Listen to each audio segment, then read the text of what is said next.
Hi everyone, this is Nikita and welcome back to my channel Mom to Inspire. Pregnancy एक बहुत ही beautiful phase है एक women की life का, but किसी भी स्टेज ऑफ प्रेगनेंसी अगर उसे पता चलता है कि उसका मिसकैरेज हो गया है या फिर अब आगे वो प्रेगनेंसी कंटिन्यू नहीं कर पाएगी, तो ये उसके लिए काफ़ी डिप्रेसिंग हो जाता है। आज के इस वीडियो में हम इसी टॉपिक पे बात करेंगे कि क्या क्या कारण होते हैं जिससे मिसकैरेज होता है और कैसे हम इस रिस्क ऑफ मिसकैरेज को जो है वो अवॉइड कर सकते हैं। सबसे पहले जान लेते हैं कि क्या क्या कारण होते हैं। सबसे पहला जो कारण है वो नेचुरल तरीका है। नेचुरल तरीका का मतलब है जहाँ पर नेचुरली टर्मिनेट हो जाती है प्रेगनेंसी, जहाँ पर आपकी बॉडी को खुद लगता है कि ये प्रेगनेंसी जो है वो बॉडी अब इस प्रेगनेंसी को कैरी नहीं कर सकती, तो वो खुद एक कॉल लेती है, एक डिसीजन लेती है कि इस प्रेगनेंसी को यहीं पर टर्मिनेट कर देना चाहिए। तो इसमें हम खुद को ब्लेम नहीं कर सकते, ये चीज़ हमारे हाथ में नहीं है। ये एक कुदरती तरीका है जिससे प्रेगनेंसी जो है वो टर्मिनेट हो जाती है खुद ब खुद। दूसरा कारण है हमारी छोटी छोटी गलतियाँ या फिर हमारी लापरवाहियाँ हो जाती हैं जिससे मिसकैरेज होता है। बहुत बार बहुत सारे केसेस में ऐसा होता है कि प्रेगनेंसी आपको बहुत बाद में जाके पता चलती है, जब तक काफ़ी देर हो जाती है, क्योंकि फर्स्ट ट्राइमेस्टर में बहुत इंपॉर्टेंट है अपनी केयर लेना।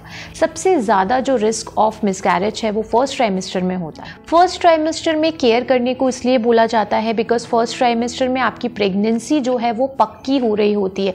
जो मेन बेबी का डेवलपमेंट है, उसके ऑर्गन्स का डेवलपमेंट है, वो फर्स्ट ट्राइमेस्टर में ही होता है। तो अगर आपका फर्स्ट ट्राइमेस्टर स्मूथली निकल गया तो आप आने वाले सेकेंड ट्राइमेस्टर, थर्ड ट्राइमेस्टर जो है वो स्मूथली आप निकाल लेते हो, उसमें कोई प्रॉब्लम नहीं जाती। इसलिए बहुत ज़रूरी है कि फर्स्ट ट्राइमेस्टर में आप अपनी केयर लें। अब जान लेते हैं कि फर्स्ट ट्राइमेस्टर में क्या क्या कारण होते हैं जिनसे मिसकैरेज होता है। तो सबसे पहला कारण है कि क्रोमोसोमल एबनॉर्मलिटी के कारण भी हो सकता है। दूसरा, आप अंडरवेट हो या ओवरवेट हो, वो भी एक कारण है। थर्ड हो गया आपका एज फैक्टर भी बहुत ज़्यादा मैटर करता है। And fourth, uncontrolled medical issues.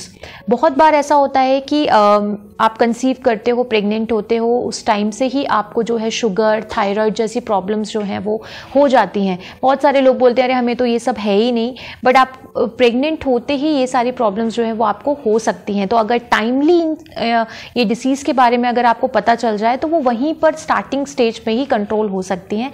Doctors उसके लिए मेडिकेशन, सप्लीमेंट्स अलग से देते हैं। तो ये कारण थे जिनसे फर्स्ट ट्राइमेस्टर में मिसकैरेज होते हैं। तो आइए अब जान लेते हैं हम कैसे इन रिस्क को अवॉइड कर सकते हैं। सबसे पहली बात जिसका आपको ध्यान रखना है कि अपनी प्रेगनेंसी जो है वो टाइमली चेक कर लेनी चाहिए। जैसे ही आपके पीरियड मिस होते हैं उसके 1 वीक बाद आप अपनी प्रेगनेंसी जो है वो टेस्ट कर सकते हैं, ताकि टाइमली आपको पता चल जाए कि आप एक्सपेक्टेड हैं और उस हिसाब से आप अपनी केयर ले सकें। तो जैसे ही आपको पता चलता है कि अब आप प्रेग्नेंट हैं तो पहले तो आप हैवी ऑब्जेक्ट्स लिफ्ट करना बंद कर दें। बिल्कुल, कई बार होता है कि हम घर के इतने सारे काम करते हैं, गलती से ही हम कभी कार्टन कैरी कर लिया हमने या फिर कभी भरी हुई बकेट उठा ली, तो वो सारी चीज़ें जो हैं हमें फर्स्ट ट्राइमेस्टर में जो है अवॉइड करनी है। दूसरी चीज़, अगर आप फिज़िकल कोई एक्टिविटी करते हैं अपनी डेली रूटीन में, या आप योगा जाते हैं, आप रनिंग करते हैं, आप कोई स्पोर्ट्स खेलते हैं, आप जिम जाते हैं, तो वो सारी एक्टिविटी फर्स्ट ट्राइमेस्टर के लिए आपको स्टॉप कर देनी है। काफ़ी सारे लोगों को ये लगता है कि अब हम एक्सपेक्टेड हैं तो फिज़िकली भी हमको एक्टिव होना इम्पॉर्टेंट है। तो मैं मानती हूँ फिज़िकली एक्टिव होना भी आपको इम्पॉर्टेंट है, बट ये सारी चीज़ें आपको बाद में काम आएंगी। वो भी किसी ना मतलब अपने डॉक्टर से कंसल्ट करके ये सारी चीज़ें जो हैं वो आप करें, किसी के अंडर करें, किसी प्रोफेशनल के अंडर करें, तो ही जो है इसका बेनिफिट होगा। और फर्स्ट ट्राइमेस्टर में ये सारी चीज़ें अवॉइड करें। खाने के मामले में मैं बोलूँगी कि जितने भी रॉ फूड्स हैं उनको अवॉइड करें। ये अगर आप बॉईल करके एग भी खा रहे हैं तो आप इंश्योर करें कि जो एग है वो प्रॉपरली कुक्ड हो। हाफ कुक्ड एग ना खाएं। हाई मर्क्यूरी फ़िश जो होती है वो भी इस टाइम पे आपको अवॉइड करनी चाहिए। कोल्ड मीट आपको अवॉइड करना चाहिए।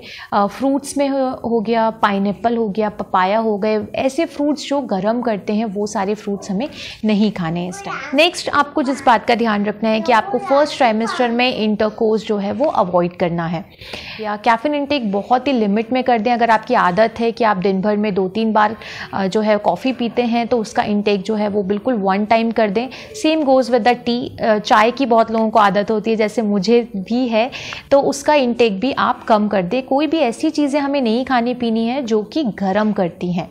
अल्कोहल स्मोकिंग के लिए मैं कहूँगी बिल्कुल ही आप स्टॉप कर दें। इवन अगर कोई थर्ड पर्सन भी स्मोकिंग कर रहा है और उसको आप इनहेल कर लेते हैं तो वो भी आपके लिए बहुत ज़्यादा डेंजरस है, आपके लिए भी और आपकी बेबी के लिए भी। तो साथ ही साथ अपने वेट का ज़रूर ध्यान रखना है, ना ही आपको अंडरवेट होना है ना ही ओवरवेट होना है। अगर आप प्रेगनेंसी प्लान कर रहे हैं तो उसके पहले ही आप अपना वेट जो है वो कंट्रोल रखें। उसी के साथ साथ आप अपने बॉडी के साइंस भी पहचानें। कभी कभी ऐसा होता है कि हमें बहुत ज़्यादा एक्सर्शन हो रहा होता है, बट अगर ऑफिस वर्क भी है, हमारा घर का भी काम है, तो हम बहुत ज़्यादा खुद को जो है एक्सर्ट कर लेते हैं, तो वो भी नहीं करना है। किसी भी पॉइंट ऑफ टाइम पे आपको ऐसा लगता है कि आपकी बॉडी को अब रेस्ट चाहिए, अब आपसे काम नहीं हो पा रहा है, तो प्लीज़ आप रेस्ट लें। ऐसा नहीं है कि आप बिल्कुल ही बेड रेस्ट नहीं ले सकते हैं या हमें तो एक्टिव रहना है थ्रू आउट, बिल्कुल आप एक्टिव रहिए, बट जहाँ आपको ऐसा लगता है आपकी बॉडी जो है वो थक गई है, थोड़ा रेस्ट चाहती है, तो उन साइंस को आप पहचानें और उनको सीरियसली लें। फर्स्ट ट्राइमेस्टर के दौरान अगर कभी भी आपको SOS साइंस मिलते हैं, यानी कि एब्डोमिनल पेन हो गया, जैसे पीरियड जैसा आपको पेन हो रहा है, अनबियरेबल पेन हो रहा है आपको, या फिर आपको ब्लीडिंग, थोड़ा सा भी ऐसा लगता है कि ब्लीडिंग हो गई है या स्पॉटिंग हुई है, तो आपको तुरंत अपने डॉक्टर को ये बात बतानी है। क्योंकि कभी कभी ऐसा होता है कि इम्प्लांटेशन ब्लीडिंग होती है या किसी कारणवश जो है वो ब्लीडिंग हो जाती है, तो वहाँ पर जो है सिचुएशन कंट्रोल की जा सकती है। तो ऐसे जो साइंस हैं ये आपको तुरंत अपने डॉक्टर को जो है कंसल्ट करना है। खुद से सेल्फ मेडिकेशन नहीं करना है किसी भी चीज़ में।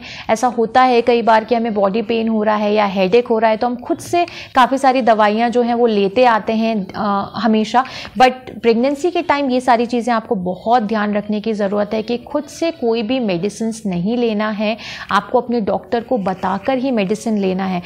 सिंपल सर्दी जुकाम की भी मेडिसिन आपको नहीं लेना है, या कोई एलर्जी की आप मेडिसिन लेते आए हो तो वो भी आपको नहीं लेना है। अपने डॉक्टर को इस बारे में बताना है, उनसे प्रिस्क्राइब कराना है, उसके बाद ही कोई मेडिसिन लेना है। इसी के साथ मैं कहना चाहूँगी कि अगर आप प्रेगनेंसी प्लान कर रहे हैं और आपके लगातार 2-3 मिसकैरेज हो गए हैं, तो इस चीज़ में मेरा आपको रिकमेंडेशन है कि आप डॉक्टर को पहले जो है कंसल्ट करें, उनकी थोड़ी सलाह लें कि आप कैसे अब आगे नेक्स्ट प्रेगनेंसी जो है वो प्लान कर सकते हैं।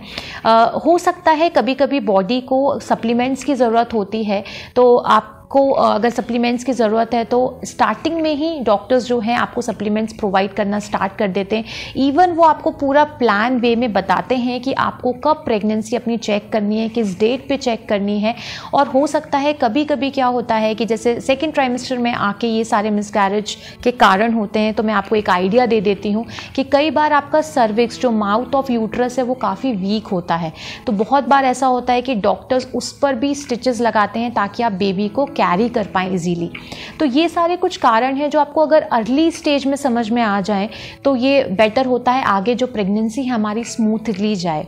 तो सबसे पहले तो अगर प्लान प्रेगनेंसी है तो आप डॉक्टर से कंसल्ट करें, टाइमली चेक करें अपनी प्रेगनेंसी, सप्लीमेंट्स जो आपको लगते हैं वो टाइमली लें। क्या क्या चीज़ें हैं जो बॉडी में डेफिशिएंसी है हमें जिनकी ज़रूरत है, फॉलिक एसिड जनरली कहा जाता है कि स्टार्टिंग से ही हमें लेनी होती है। तो ये सारी जो मेडिसिन हैं ये आपको डॉक्टर बेहतर तरीके से बता सकते हैं और आपकी जो प्रेगनेंसी है इस तरीके से स्मूथली जा सकती है। आई होप ये वीडियो आपको पसंद आया होगा, इंफॉर्मेटिव लगा होगा। अगर पसंद आया तो प्लीज़ वीडियो को लाइक करें, चैनल को सब्सक्राइब करें and don't forget to share with your family and friends. See you in the next video.